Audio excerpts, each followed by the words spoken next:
দর্শক আমন্ত্রণ জানাচ্ছি ডব্লিউডি নিউজের আজকের শীর্ষ ব্রেকিং নিউজ কর্ন। সাথে আছি আমি সালাউদ্দিন রুবেল। আফগানিস্তানে ভূমিকম্পে নিহতের সংখ্যা 1400 ছাড়াল।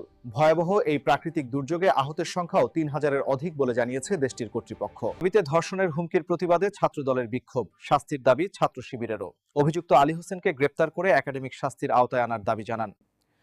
বৈষম্য বিরোধী আন্দোলনে মিথ্যা অভিযোগ থেকে 35 জনকে খালাস দেওয়া হচ্ছে। ডাকসু নিয়ে বিভিন্ন মহল ষড়যন্ত্র করছে উল্লেখ করে ছাত্র শিবিরের জিএস প্রার্থী SM ফরহাদ বলেছেন, এই ষড়যন্ত্র রুখে দেওয়া হবে। ফেনীর সোনাগাজী মডেল থানার ভারপ্রাপ্ত কর্মকর্তা বায়েজিদ আকনের বিরুদ্ধে এক ব্যবসায়ীকে মারধর এবং চাঁদা না দেওয়ায় মামলায় ফাঁসানোর হুমকির অভিযোগ উঠেছে।